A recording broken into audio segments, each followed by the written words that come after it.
guys? Welcome to another episode of the Yougrindpod. I have here. Jonathan Villegas with Red Films. It's been long awaited. Yeah, I'm glad to be here. Thanks. Yeah, I know. I've been super busy, but I did promise I'd show up. Plus, I wanted to wait till after Demonic Toys was shot, and it just gave me a little bit less off my schedule plate.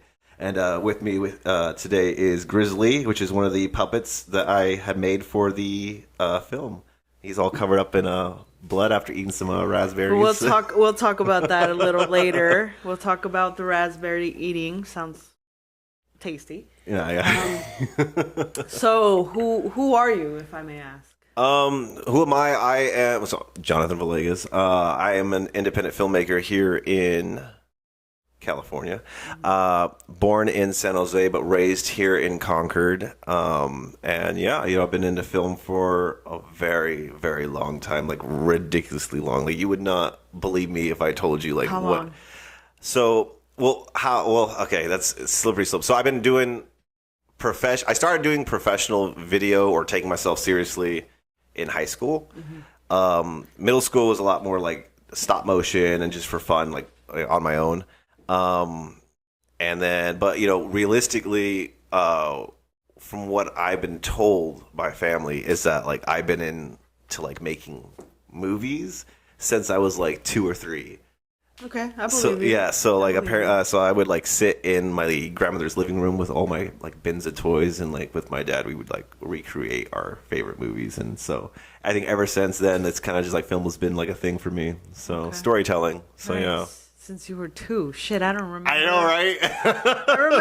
I remember certain memories of my childhood, but I wouldn't be. It was Jurassic Park and King Kong were the 2 movies I wanted to recreate when I got older. Okay. At some point, still my own Sounds versions, but yeah, a boy's dream. Absolutely. Which is what everybody wants to always go back to, is their childhood, what makes them comfortable and stuff like that. So. Yeah, well, I grew up with I was always a big fan of creature features, and I think as I got older, that's still something that I have very much a love of. But I think practical effects too, because it's a dying method in film. It's expensive. Everything's easier now because you can use AI, CGI. And I mean, there's something that is very real, grounded with practical effects. There's so much more that you can get from your projects when you use them. Having actors pretend to see something, but versus having them actually have something to work with. It's a very different reactions in their performance. More hands-on. Absolutely, but the actors, their performance, they have something to work with versus having to count so much on imagining something. Right. There's I will say one of my second official film as a professional was Scarred, which was a surfer dealing with PTSD after a shark attack. Okay. And so I had a shark head made for the film. And it was from a company out, I think, in Minnesota that did animatronics for horror events. And I had cut a deal with them. They do some really awesome stuff. So shout out to them.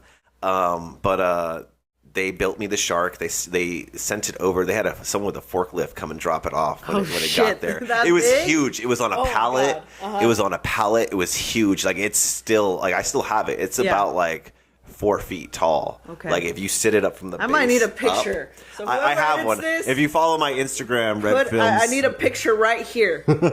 Red Films _official. I have it. Follow me on IG.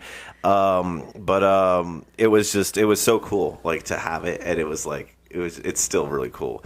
But it was just massive, and so that How much did it cost? Around $2,000 to $3,000. Ooh. Yeah. Ooh. But it was so worth it. I love that thing. It's so cool. What is it? Is it just a souvenir in your backyard? Now it just sits in my garage. I have it kind of a mounted head on the wall. A trophy. In a way, yeah. Okay. But when we shot, so there's a specific scene that we did, and it's of the actress in the hot tub. And it's actually funny. Have you ever seen Deep Blue Sea? No, with Samuel Jackson. No, I'm bad at watching no. movies, You know what I'm I'm talking sorry. about. So there is a scene in that movie, great movie. Yeah. There's a scene where they're working on sharks, like so they're scientists. So they actually have a shark raised out of the water, but it's like still in the water, but it's got like bubbles hitting the gills so it doesn't drown. But so it's sedated, and they're working on the shark, and there's a scene where it like bites one of the scientists' arms off. And I remember I was sitting in the hot tub and I was looking at the bubbles, and that's the scene that I thought of. I was like looking at the bubbles, like that'd be terrifying if something just popped out of the bubbles, right? I was like, how does that work? How does one make that work or make sense in a story? And so I was like, it'd be kind of crazy if a shark came out. So, I started thinking more. You got more of your irrational childhood fear of like a shark in a swimming pool. Yeah. I was like, okay, I've had that. I know people who have thought about that. I've seen memes about it. How can I work that into a story? And so I was like, okay, someone dealing with PTSD would probably have an issue or be someone who's in that kind of situation. So now that every time we have this character who got in a shark attack, she loved the ocean. Now she has a fear of water, any body of water. Anytime she goes into the water, she sees the shark. So there's a scene where we shot her in my actress, Kate, who is phenomenal. Loved working with her. And I totally would love to work with her again. But we shot her in my swimming pool at the time, where she's like taking her first steps back into the water. She steps in, she fully submerges herself, but then like we see like the fin rise out of this swimming pool, and you're like, it doesn't make, there's no shark in there, but subconsciously in her mind it's creeping back in. Like she's trying to overcome this fear. And there's this really beautiful shot that we did where I used a fish tank to put my camera in and then submerge it.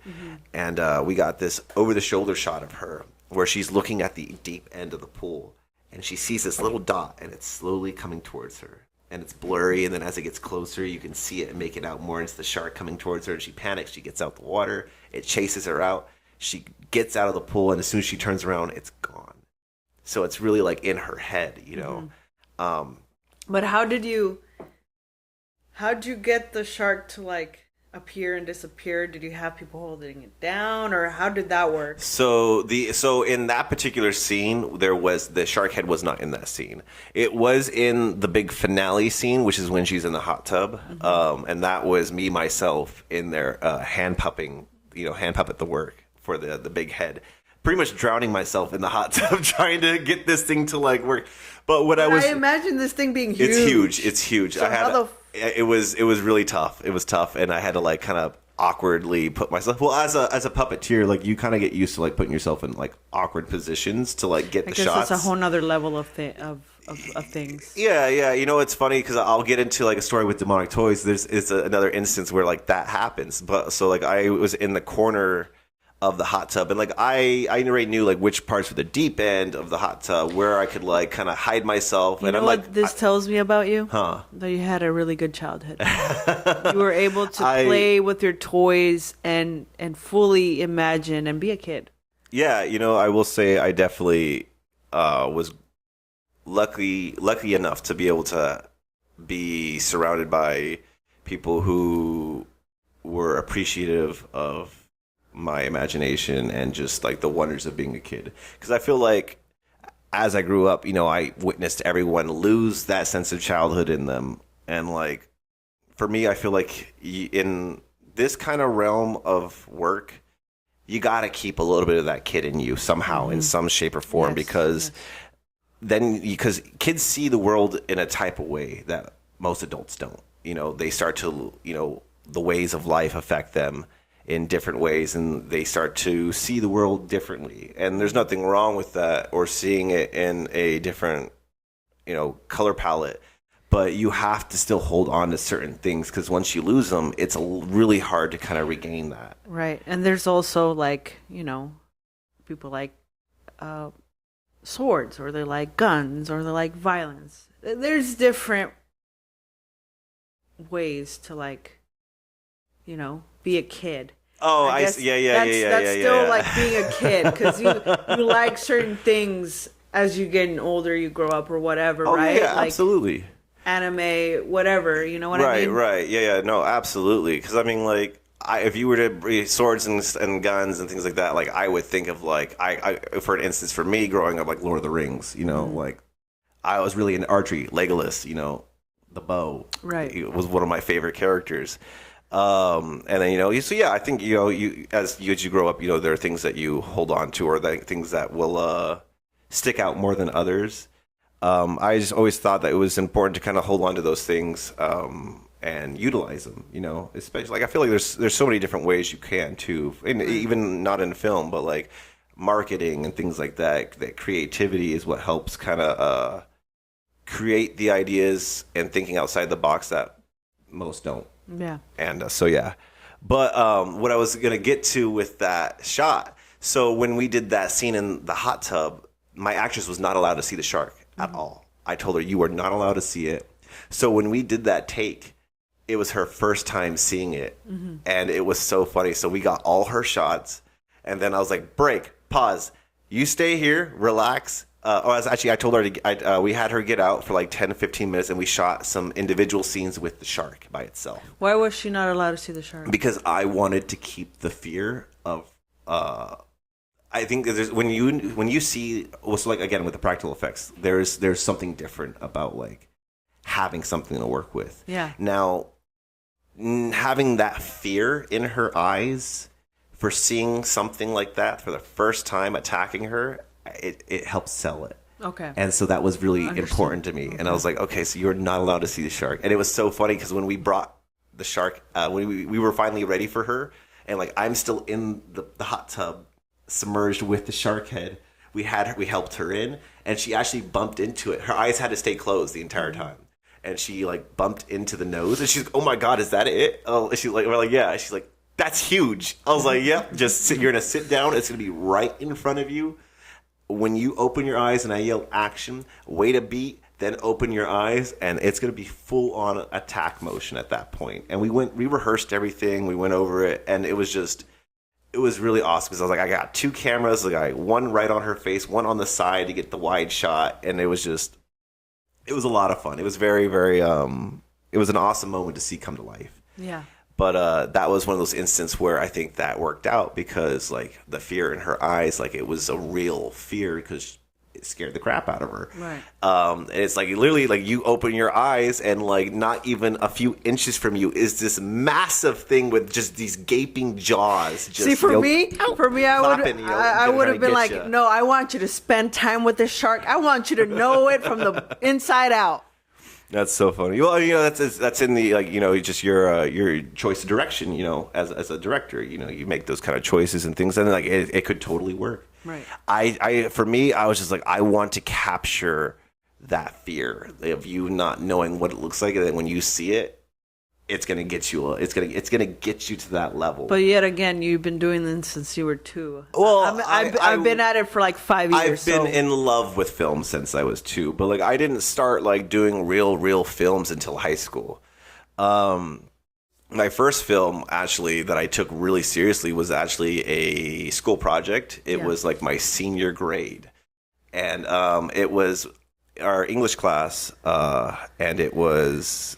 We had to do we had 2 options. You either had to do a video, and then I had eyes on me because everyone knew that I was the one person in high school that was like the film guy. Mm-hmm. How did they know you were the film guy? Oh, I walked around with a camera all the time. I was like, everyone knew, you know, and like everyone knew who I was. Like there's the film guy. I don't think there was. It was, you know, I grew up. A lot of the people that knew me. We went to the same high school as me. We've known each other for like elementary. So when I first moved to Concord, a lot of people knew who I was because I was like film. I had a camera as like a little kid going to elementary school. Any time we went on like a trip or anything, I always had it with me. So people just knew, but people got to see what I was capable of that year. So it was a bully video. You had to either do I think it was like a slideshow, or you had to do some sort of video. And I was like, I'm going to do a video because I'm going to ace this. You know, I know what I'm doing. And so the people who joined me, they were like, oh, I seen people like looked at me like, I'm siding with you because like they knew I was going to do most of the work. And it's true. I did all the work, but they passed. But it was it was called Broken, and it was about I actually starred in it too. I played the kid who got bullied. He and we had touched on every type of bullying, or like I think 4 different. We did actual physical, verbal, physical.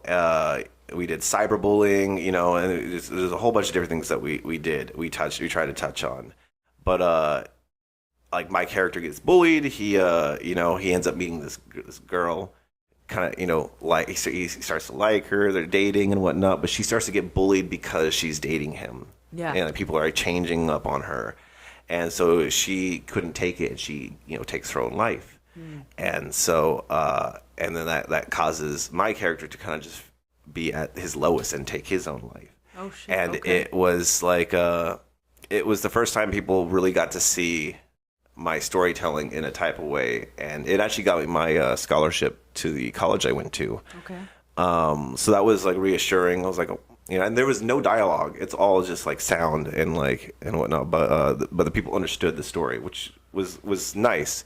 After that, I started doing like smaller, like passion stuff. Like I just started doing things just to try them. And then when I went to college after I graduated, I did my first like school project film, which was called Redemption, which was like a superhero film. It was about a speedster.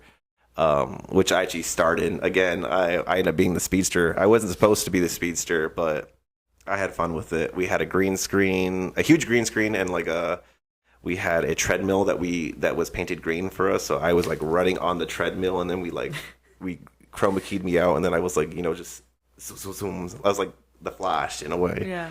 That was fun, and then which was awesome because the actress who was my co-star in that ended up becoming the star of my first official film as an independent filmmaker at Midnight Bite.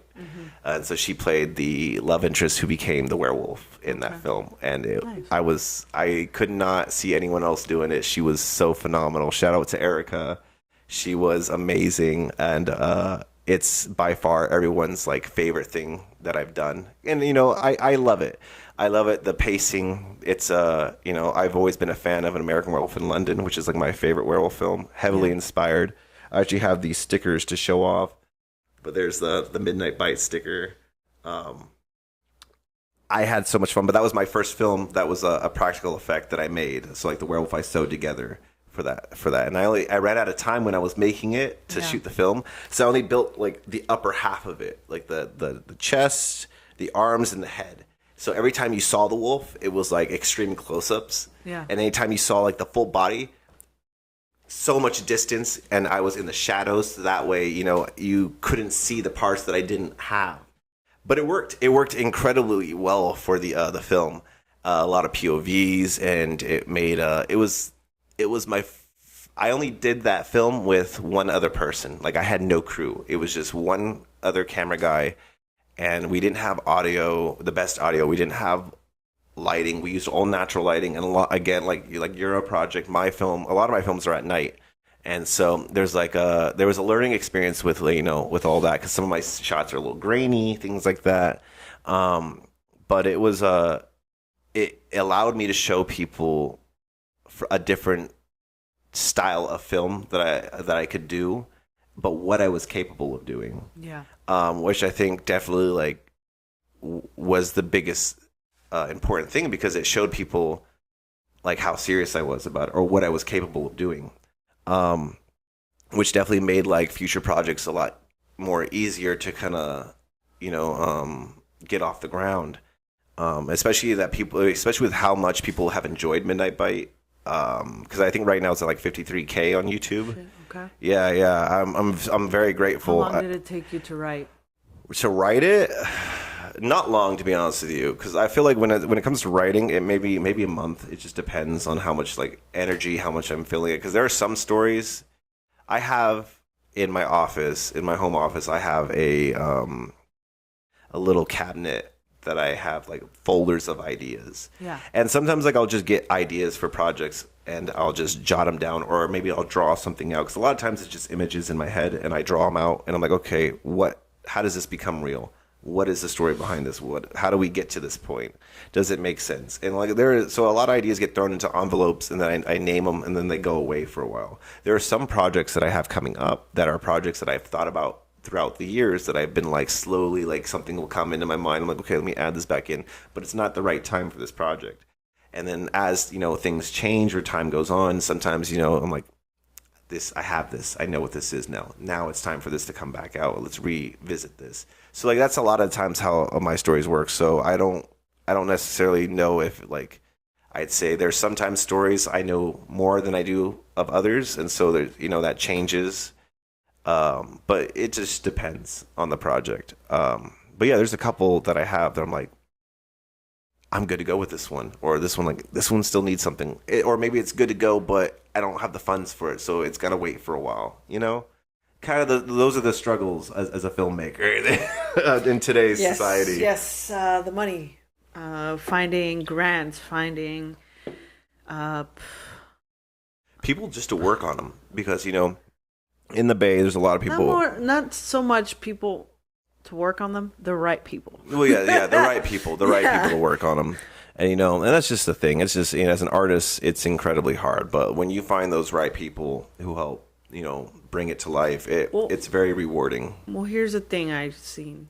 People want to work on sets and on projects, either, before, during, but after, post, nobody wants to help you on post.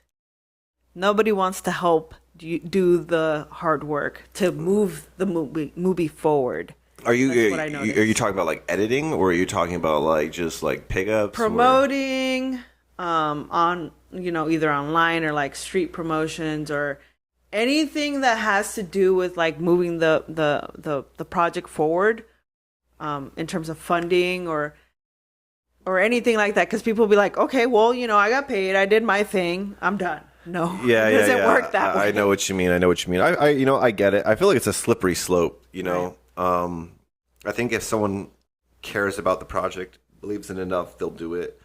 I also feel like there's this thing where a lot of people don't know how to, and like it's I don't feel like that's a good excuse, because we're at a day and age where I feel like a lot of people who are in this line of work are very like up to date with social media and things like that.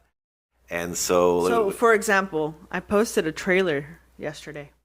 Yes, your teaser trailer. Yeah. Not many people nobody reposted it. So, I will say, so again, like that's kind of like the thing that I'll say, because I've done the same thing. When you were in the documentary and, I teased it and I had a trailer, you always reposted it. So there is that. So I knew how to repost things like that. But also, again, like, if someone cares or respects the project enough, they'll do it.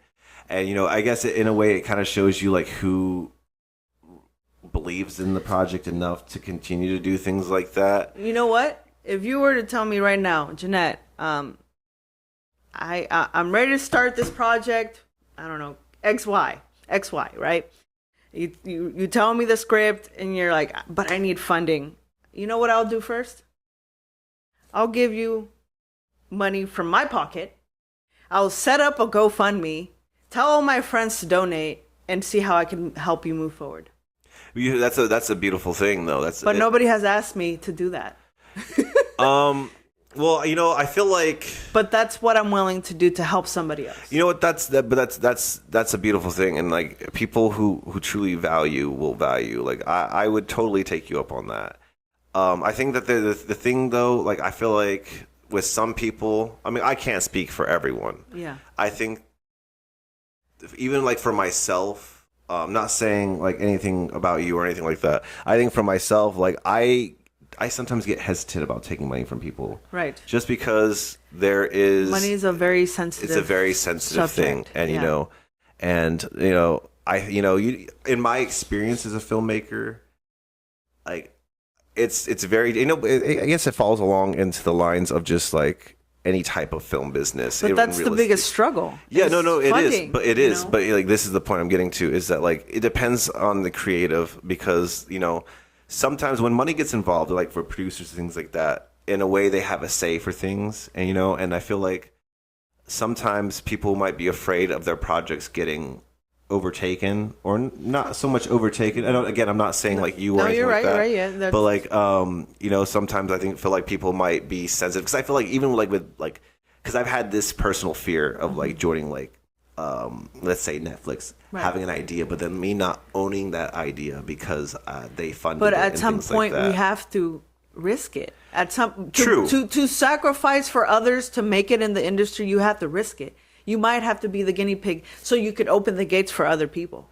You're not wrong there. You're not wrong there. I think, again, it just, you have to, I think it's more or less on the people being comfortable with each other to do those and we'll things. never be comfortable until you actually you know go what through I mean? it. Yeah. You'll never be comfortable with each other because everybody wants a spotlight. Everyone wants to be the star.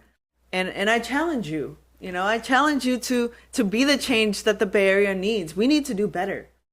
I will say, I feel like that is true. I think there's a lot. Baby steps, because like you said, money's a sensitive thing. And it's the root of everything. It is. I feel like, because there's a lot of people who want to make projects happen, but they don't have the funds to do it. And so a lot of nobody has the funds to do it. And so I get it, because like with my own personal projects, I've spent out of my own pocket from working is like each film maybe 5,000 to 6,000. Yeah, I haven't made a single dime. I've not made anything off mine. Trust me. The last one was $8K, and you know what? The results weren't there. But what am I gonna do? Well, what is there to do, John? What can I do? Did you learn anything from that experience? Of course. Well, then I think there was something out of it. Mm-hmm. As long as you learned something about it, and now because like, I've had that instance where like I spent money on things and I'm like, and it didn't work out. Right. However, now I'm like, okay, now knowing how this turned out or how this went, this is how I would approach this next time, and I have, and it worked out. So it's just a trial and error. That's the thing about filmmaking. It's a trial and error. And the thing that I have noticed is that I've been going at it the wrong way. Well, so what would you say is that's made it? Instead of me always trying, me always funding, me always asking if I can help out, let others help me. Let others say, you know what, Jeanette, I don't have any money, but you know what? I'm good at, online shit. So let's set up like a Kickstarter or a website or something. That'd be beneficial to have. You know what I mean? Yeah, I absolutely agree. That would be, beneficial. I'm not sure what you would exactly call that, but as a position wise, but I do understand what you mean. So yeah, it's just a matter of like, I think finding the right people, surrounding yourselves with those kind of people who want to do things. Because there's a lot of people who want to do things. Everybody wants to do things, but they want to do their own thing. They want to do their own thing. And it's like, okay, how do we make it from you to us? Not just me, not just you, but us. No, yeah, absolutely. Somebody has to be the starter. Yeah, someone has to. And it's gonna be me. God damn it. Because I'm tired of fucking getting burnt every fucking project. Well, I know you've expressed that to me in the past. You feel like a lot of people change when they work with you, or like afterwards. And I know I've asked you, like, like those viewpoints on those things and whatnot. But I will say, like, even with my latest film, like it's a process. I've seen who I really liked having on set, and I've seen who I prefer to maybe not have on set. But it's a process. It's a trial and error. Yeah. And I think it's easy to get frustrated in this line of work. It really is. But you can't reap any rewards without making sacrifices of the pain. Without the pain. And if anything, all it does is it either strengthens you or it breaks you. And in this life, there's a lot of things that are easy to break you, but it's those who are able to keep breaking and reshaping or regluing. Those are the ones that end up bringing things out of the. So since we're in the subject, tell me about a time where either professionally or personally you went through something hard. You got to be a little more specific on that. Your hardest moment in life, period, either professionally or personally. Okay, well, I feel like I could probably talk about this since it's the reason I got into film. So like your grief video, I knew how to approach that because I myself have lost people in the past, and it's part of the reason why I became a filmmaker.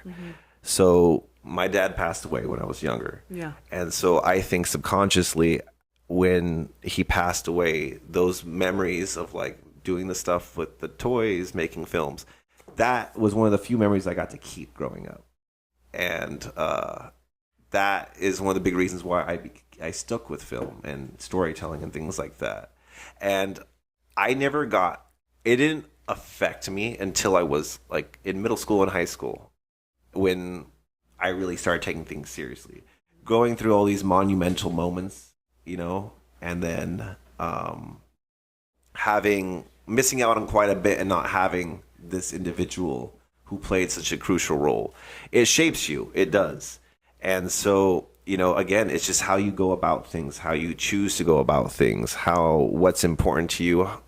You know, there's a cause and effect to everything, negative, positive. I guess honestly, it falls down to your character and like how you choose to handle things. But, you know, I've chosen to, I mean, it doesn't affect me as it used to anymore.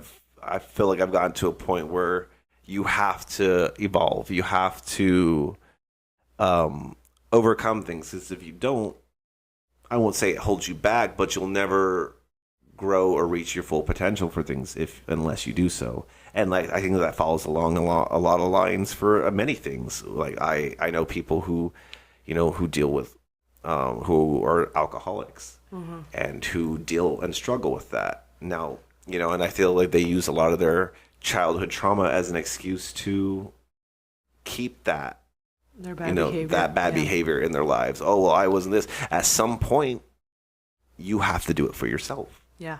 And if not, then you're never going to become that next evolution of yourself.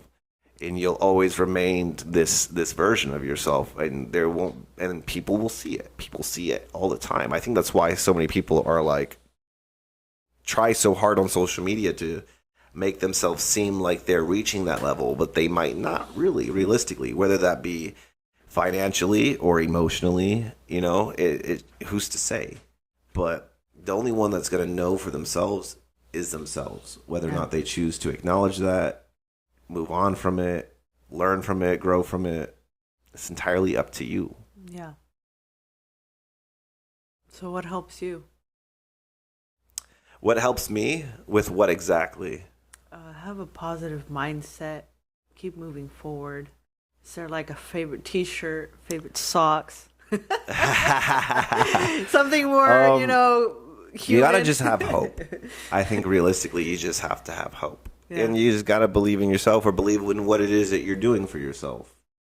You know, one of my biggest dreams to make happen, and I was thinking about it on the way here, is that at some point I want to host my own premiere event, you know, to showcase my films. Like a film festival or just I wouldn't say a film festival. I think more or less like a Red Films showcase in a way, you know, cool, and I wanted to do it with Midnight Bite, but realistically I was like, I don't feel like it's at the potential to do it. Yes, it can showcase there, but like I wanted to have more to show, and you know, it takes time. So like my goal at some point is I want to knock out a bunch of other smaller films to showcase, you know, different genres of things, because because I do stickers for all of my films. So like Midnight Bite, boom, the first film, a horror film, and then I have Scarred, which is a more of a psychological thriller. The one you were talking about, so Scarred is the shark one, and then Midnight Bite is the werewolf film. But like those are the first two projects that I did by myself to make, you know, as a real independent filmmaker, really going out there, spending my own money to make, you know, my dreams happen. Yeah. And then boom, then Demonic Toys, which is the latest one that we just shot.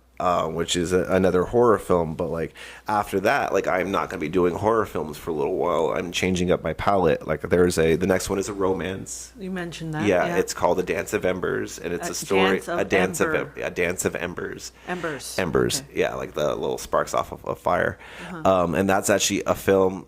It's a story I wrote a long time ago about a significant other of mine, and not necessarily about her, but like I put myself in her in this story, imagining it, and I was like, okay, because she wanted to be an actress and it was something I wanted to do.